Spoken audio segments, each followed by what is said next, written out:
La Europa de mediados del siglo XVIII se vio condicionada por el Tratado de Utrecht, en el que se consagró el principio del equilibrio entre las distintas potencias.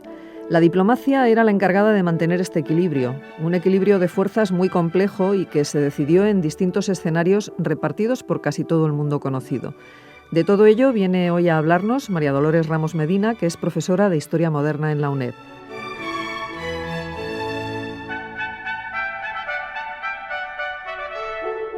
María Dolores, muy buenos días y bienvenida a Sin Distancias. Buenos días y gracias. Bueno, ya que vamos a hablar de la diplomacia a mediados del siglo XVIII, creo que sería conveniente que nos situases y nos hablases sobre los principios que regían la política internacional de la época, ¿no? Sí, bueno, pues a modo de recordatorio diremos que en la política internacional del siglo XVIII cobraron protagonismo los imperativos económicos y dinásticos y pasaron a un segundo plano los religiosos, que habían tenido una gran importancia en el XVI y en el XVII. En cuanto a los protagonistas, tres potencias compartieron con el Reino Unido las grandes responsabilidades europeas. Francia, dispuesta aún con altibajos a luchar por su hegemonía. Austria, vacilante entre el Oriente y el Occidente, como en épocas anteriores. Y España, marcada por el afán de revisar el ordenamiento de Utrecht. Pero otro estado se abre paso con especial autoridad en este periodo, que es Rusia, que está dedicada y decidida a dejar en el olvido la primacía sueca en el Báltico y a alcanzar el predominio en la Europa del Este. También no podemos olvidarnos, aunque hoy no va a ser protagonista de nuestro relato, la constelación de influencias en esta diplomacia se completa con la presencia del Imperio turco-persa. Por otra parte, hay que aclarar también que Utrecht-Rastatt en estos tratados se consagraba la idea de equilibrio como principio rector de las relaciones internacionales y su base era la balanza de poderes en el continente, cuyos dos platillos serían Francia y Austria y, por otro, Inglaterra, garante exterior con su cada vez más evidente dominio de los mares. Recordar también que a Austria, como vamos a hablar de ella, pasaron los territorios europeos de España, entre ellos el Ducado de Milán, el Reino de Nápoles, Cerdeña, los presidios de Toscana, y que además con la paz de Utrecht se inicia un periodo en el que había nuevos protagonistas, sobre todo Prusia, con la misión de servir, junto con Saboya, de intermediarias entre las grandes potencias, y además un imperio hasta entonces casi marginado, porque no podemos olvidar que en los Balcanes había a principios de siglo una alianza entre Austria y Venecia, que suponía una importante amenaza para el imperio turco en el contexto mediterráneo, donde en la península italiana la política de Felipe V amenazaba con desestabilizar. En este tablero, a mediados del XVIII, el protagonismo recayó en la Europa central y concretamente en el duelo austro-prusiano, para pasar posteriormente a un escenario diferente, que será la segunda parte de nuestro relato, la guerra en el mar. Bueno, pues si te parece, María Dolores, comencemos entonces por la situación en la Europa central y ese duelo austro-prusiano. Bien, si en España la política exterior había estado dirigida por las ambiciones de la reina Isabel de Farnesio, centradas en colocar brillantemente a sus hijos, en Austria la preocupación fundamental de los Augsburgo era asegurar la sucesión de María Teresa. Para ello, tras la promulgación de la llamada pragmática sanción, Austria procuró obtener el reconocimiento de las potencias extranjeras. Por su parte, en el Imperio Germánico, un pequeño estado, Brandenburgo-Prusia, iba despuntando por encima de las divisiones políticas y la debilidad de la mayoría de los estados alemanes. Al elevarse al rango de gran potencia, se inició una profunda y duradera enemistad con los Augsburgo, y las relaciones austro-prusianas se rompieron en 1740. Ese año, tras la muerte de Carlos VI y de Federico Guillermo I de Prusia, el nuevo soberano prusiano se lanzó a la conquista de Silesia. La guerra se hizo inevitable entre María Teresa de Austria y Federico II de Prusia. Al peligro prusiano se sumaba la reclamación de la herencia de los Augsburgo por parte del elector de Baviera, apoyado por Francia. Las cosas empezaban a complicar. Además, España, en caso de conflicto armado en la Europa central, intentaría de nuevo extender su influencia en Italia a expensas de los Augsburgo, que acabamos de decir que la había perdido. Por su parte, en Inglaterra, Jorge II, alarmado por la inseguridad de su electorado germano de Hannover, expuesto a un ataque francés o prusiano, firmó un convenio garantizando la neutralidad del mismo, lo cual casi imposibilitó que Gran Bretaña proporcionase ayuda directa a Austria. Tras 8 años de guerra, para no entrar en más detalles, el Tratado de Aquisgrán, en octubre del 48, aseguraba el trono austríaco a María Teresa y el trono imperial a su marido Francisco de Lorena. Pero una de las cláusulas de este tratado garantizaba la posesión de Silesia a Federico II, el único resultado verdaderamente importante para Alemania y para Europa en las complicadas luchas de la década de los 40.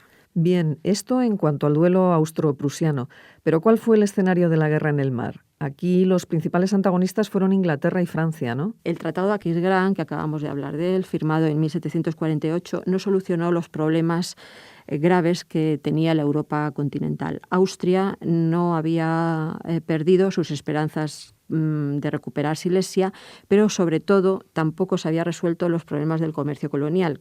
En el contexto colonial, Francia y Gran Bretaña seguían manteniendo una guerra no declarada tanto en Norteamérica como en el Índico. La diversidad de intereses llevó al acercamiento franco-austriaco, dirigido por Kaunitz, para aislar a Prusia y a la alianza defensiva anglo-prusiana. Estas alianzas fueron consideradas por los contemporáneos como un hito que marcaba un cambio revolucionario en la estructura de las relaciones internacionales. Por otra parte, la Guerra de los 7 Años fue la consecuencia de la insatisfacción creada por el Tratado de Aquisgrán y los nuevos problemas coloniales. La guerra tendría 2 escenarios: el continente europeo, en el que la crítica situación de Prusia fue salvada gracias al genio militar de Federico II y a la posterior alianza de Rusia, y el espacio marítimo, donde la guerra tuvo trascendentales consecuencias. María Dolores, tengo entendido que para algunos autores este conflicto ultramarino convirtió la Guerra de los 7 Años en la primera de carácter mundial, ¿no? Así es. En este ámbito geográfico, la superioridad militar y naval de Gran Bretaña fue aplastante. Su estrategia consistió en mantener ocupada Francia en Europa y al mismo tiempo vencerla en ultramar. Resume bien esta estrategia la conocida frase de que América había sido conquistada en Alemania. El antagonismo anglo-francés en las colonias tenía un origen lejano, que se remontaba a los últimos años del siglo anterior y tenía 2 frentes esenciales, uno en América del Norte y el otro en el Océano Índico. Así verás que el carácter amplio de estos conflictos se muestra a continuación. Aunque el Tratado de Utrecht había proporcionado a Gran Bretaña una posición más fuerte en América, estaba todavía muy lejos de ejercer un auténtico dominio en esa zona.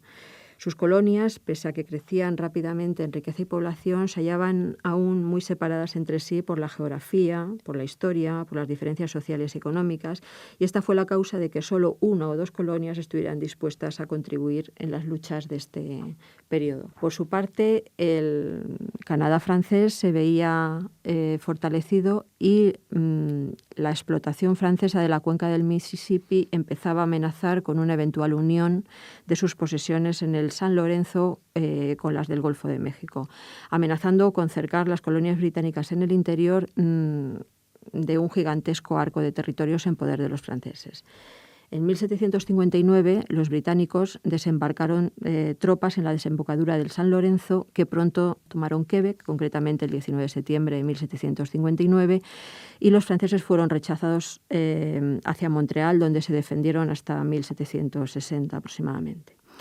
El triunfo de Gran Bretaña en esta área fue el de la fuerza numérica y también el de la fuerza material. El ejército británico estacionado en las colonias recibió constantes refuerzos. Empezó con 12.000 hombres en 1757 hasta los 9.000 en 1759. En cambio, el gobernador francés del Canadá solo podía apoyarse en las colonias y en los pocos refuerzos que llegaban con cuentagotas de Europa. Durante toda la guerra solo pudo hacer entrar en acción a unos 9.000 hombres del ejército. Otros factores que también explican la derrota francesa fueron la debilidad en el mar y sobre todo también la escasez de víveres en Canadá. En el escenario del Índico, el año 1759 fue también decisivo para Gran Bretaña, ¿no? En efecto, a comienzos del 18, los intereses comerciales británicos, después de haber sido expulsados por los holandeses de las Islas de las Especias, se habían centrado en el continente, en torno a las factorías de Bombay, Madrás y Calcuta, y el comercio de la Compañía Inglesa de las Indias Orientales se dirigió sobre todo hacia los tejidos indios. Francia fue la última en llegar a la India y el verdadero desarrollo de su poderío colonial comenzó a partir de la reorganización del comercio colonial en 1719 bajo la Compañía de las Indias. Con Holanda limitada al archipiélago de las Especias, la lucha por la supremacía económica en la India se convirtió en ese duelo del que hablamos anglo-francés entre las potencias de Francia e Inglaterra. Sin embargo, la compañía inglesa, más rica, continuaba siendo superior a su rival y tras las victorias de 1757, los franceses fueron expulsados de Bengala y posteriormente, en 1760, el dominio francés en las Indias prácticamente había llegado a su fin. La paz se impondría, sobre todo debido al peso de los gastos de la guerra, y ciertos estados que ya habían conseguido sus objetivos bélicos tampoco tenían mucho interés por proseguir un conflicto que podía cuestionar lo que ya habían alcanzado muchos de ellos. Prusia, por su parte, conservaba definitivamente Silesia, que era una de sus grandes bazas diplomáticas. En este contexto, Gran Bretaña había conquistado las colonias francesas y eliminado su flota, al tiempo que el monarca inglés seguía conservando Hannover. Por lo tanto, para Gran Bretaña había sido redondo el negocio. El imperio germánico se hallaba devastado por el paso de las tropas y Francia, con sus finanzas arruinadas y su ejército diezmado, estaba ya vencida. Bueno, y en este contexto, ¿qué supuso el Tratado de París? Bueno, por el Tratado de París, en 1763, Francia cedía a Inglaterra todos los territorios del Canadá, del Valle de Ohio y el este del río Mississippi. Francia, asimismo, cedió a España, que había entrado también en guerra junto a ella en 1761, la Luisiana. En el Índico, Francia fue expulsada de la India y en África Occidental tuvo que entregar los fuertes de Senegal. Así se consumaba la liquidación del imperio colonial francés. En adelante solo se conservarían las Islas del Azúcar, que sería Guadalupe, Mauricio, Martinica, las Seychelles y parte de Santo Domingo. No obstante, y para finalizar, solo nos resta decir que las consecuencias del Tratado de París de 1763 no aparecieron claramente hasta más tarde. Y fue precisamente cuando Inglaterra, gracias a sus colonias, se convirtió en una potencia mundial a principios ya, estamos hablando del siglo XIX. De momento, a pesar de sus victorias, sin embargo, Gran Bretaña no había reducido totalmente a Francia y España, porque estamos hablando a mediados del XVIII, todavía queda mucho siglo por delante. Además, la ruptura de sus relaciones con Prusia le condujo a un aislamiento internacional que duraría todavía unos 20 años. Bueno, pues muchísimas gracias, María Dolores, por habernos acompañado esta mañana y habernos introducido en este complicadísimo tema de relaciones internacionales. Pues muchas gracias a vosotros y hasta la próxima.